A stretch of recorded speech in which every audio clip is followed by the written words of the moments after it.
वो आदमी गांव में नसीर के नाम से जाना जाता था। लोग उसे गरीब जरूर कहते थे, मगर वो खुद को मेहनती समझता था। उसकी कुल कायनात एक बूढ़ा सा गधा था, जिसका नाम उसने प्यार से चंदू रखा हुआ था। नसीर के पास न जमीन थी, न पक्का घर, न जमा पूंजी। वो दिन भर लोगों का सामान एक जगह से दूसरी जगह पहुंचाता और शाम को चंद सिक्के लेकर वापस लौट आता। इसी में उसकी रोटी, इसी में उसकी जिंदगी थी। एक दिन करीबी शहर में मेला लगने की खबर आई। नसीर ने सोचा कि अगर वो शहर जाकर कुछ सौदा सल्फ खरीद लाए और गांव में बेचे तो शायद चंद रुपए ज्यादा कमा ले। उसने अपनी बीवी को तसल्ली दी कि 2 दिन में वापस आ जाएगा। सुबह सवेरे वो चंदू पर बोरी बांधकर निकल पड़ा। सर्दियों का मौसम था, धुंध अभी पूरी तरह छटी नहीं थी। रास्ता लंबा था और पहाड़ी भी। दिन भर का सफर थका देने वाला था। पथरीला रास्ता, ऊंचे नीचे टीले और कहीं कहीं सुनसान जंगल। शाम ढलने लगी तो आसमान पर नारंगी रंग बिखर गया। नसीर ने अंदाजा लगाया कि अभी शहर काफी दूर है। उसने सोचा कि रात किसी महफूज जगह गुजार ली जाए और सुबह सवेरे दोबारा चल पड़े। रास्ते में एक पहाड़ी के दामन में उसे एक पुरानी सी गार नजर आई। मुंह खुला था, मगर अंदर अंधेरा घना था। उसने गधे को पास ही दरख्त से बांधा और खुद अंदर झांक कर देखा। ठंडी हवा का झोंका उसके चेहरे से टकराया। गार खाली महसूस हो रही थी। उसने फैसला किया कि यही ठिकाना ठीक है।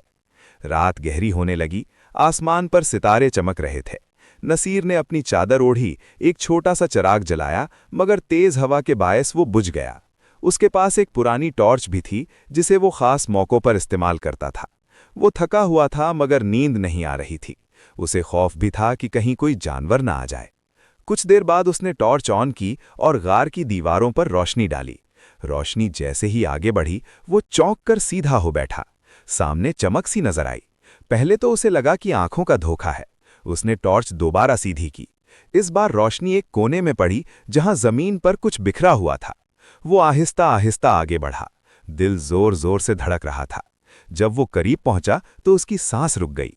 वहां सोने के सिक्के, हार, कंगन और कीमती जवाहरात ढेर की सूरत में पड़े थे, जैसे किसी ने खजाना लाकर रख दिया हो। टॉर्च की रोशनी में वो सब चमक रहे थे, जैसे सितारे जमीन पर उतर आए हों। नसीर के हाथ कांपने लगे।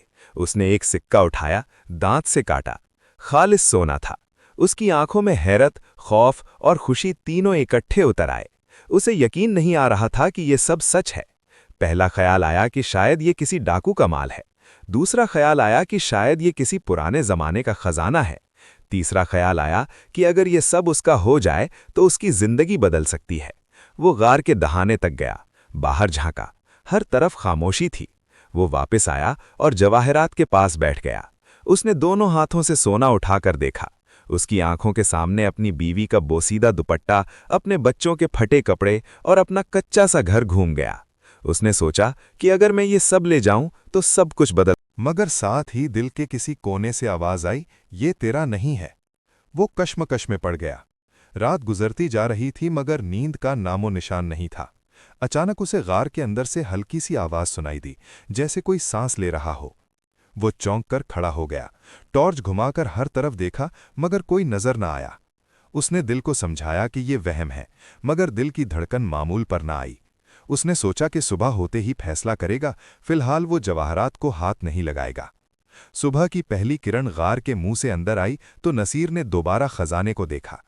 अब वो और भी साफ दिखाई दे रहा था। उसने फैसला किया कि वो कुछ सोना लेकर जाएगा, सब नहीं, ताकि अगर कोई मालिक हो तो सब न जाए, और अगर ना हो तो उसका नसीब। उसने अपनी बोरी निकाली और चंद सिक्के और 2-3 छोटे हार उसमें डाले। जैसे ही वो ये कर रहा था, गार की जमीन हल्की सी कांपी। वो घबरा गया। टॉर्च गिर गई। उसने जल्दी से सामान उठाया और बाहर की तरफ दौड़ा। बाहर आकर उसने गड्ढे की रस्सी खोली और फौरन वहां से निकल पड़ा। उसका दिल अब भी खौफ से भरा था। उसे लग रहा था जैसे कोई उसे देख रहा हो। वो पीछे मुड़कर बार बार देखता। रास्ते में उसे एक बूढ़ा फकीर मिला। फकीर ने उसे गौर से देखा और मुस्कुराकर बोला, बेटा, रात कहाँ गुजारी? नसीर चौंका। उसने झूठ बोलना चाहा, मगर अल्फाज न निकले। फकीर ने फिर कहा, हर चमकने वाली चीज दौलत नहीं होती, कभी कभी आजमाइश भी होती है। ये सुनकर नसीर के कदम रुक गए। उसे लगा जैसे फकीर को सब मालूम हो। उसने कुछ न कहा और आगे बढ़ गया। मगर दिल में तूफान बरपा था। शहर पहुंचकर उसने सोने के सिक्के एक सुनार को दिखाए। सुनार की आंखें फैल गईं। उसने फौरन दरवाज़ा बंद किया और धीमी आवाज़ में पूछा, ये कहाँ से लाए हो? नसीर घबरा गया। उसने कहा, रास्ते में मिले थे। सुनार ने संजीदगी से कहा, ये बहुत पुराने ज़माने के सिक्के हैं, इनकी कीमत तुम सोच भी नहीं सकते, मगर खबरदार, अगर ये किसी का खजाना है तो मुसीबत भी बन सकता है। नसीर ने चंद सिक्के बेच दिए। उसे इतने पैसे मिले जितने उसने जिंदगी में कभी एक साथ नहीं देखे थे। उसने कपड़े, अनाज और कुछ ज़रूरी सामान खरीदा, मगर खुशी के साथ अजीब सा खौफ भी उसके साथ चल रहा था। जब वो वापस गांव की तरफ रवाना हुआ तो उसके जहन में वो गार बार बार आ रहा था। क्या उसे वापस जाकर सब ले लेना चाहिए या जो मिला उसी पर शुक्र करे? रात को वो दोबारा उसी रास्ते से गुजर रहा था। गार का मुंह सामने आया तो उसके कदम खुद ब खुद रुक गए। उसने गधे को बांधा और अंदर दाखिल हुआ, टॉर्च ऑन की, मगर इस बार वो कोना खाली था। न सोना न जवाहरात, सिर्फ पत्थर और मिट्टी। वो साकित खड़ा रह गया। उसे अपनी आंखों पर यकीन न आया। उसने हर तरफ तलाश किया, कुछ न मिला, जैसे कल रात का मंजर ख्वाब था। अचानक उसे वो फकीर याद आया। उसकी बात आजमाइश भी होती है।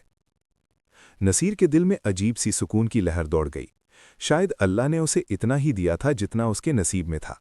अगर वो लालच में आकर सब उठा लेता तो शायद कुछ और हो जाता। गांव वापस आया, अपने घर की मरम्मत करवाई, बच्चों को अच्छे कपड़े दिलाए और बाकी पैसे से छोटा सा कारोबार शुरू किया। वक्त गुजरता गया। नसीर की हालत बेहतर होती गई, मगर वो कभी उस गार को न भूला। कभी कभी रात को उसे वो चमक याद आती, मगर साथ ही दिल में शुक्र भी आता कि उसने लालच नहीं किया।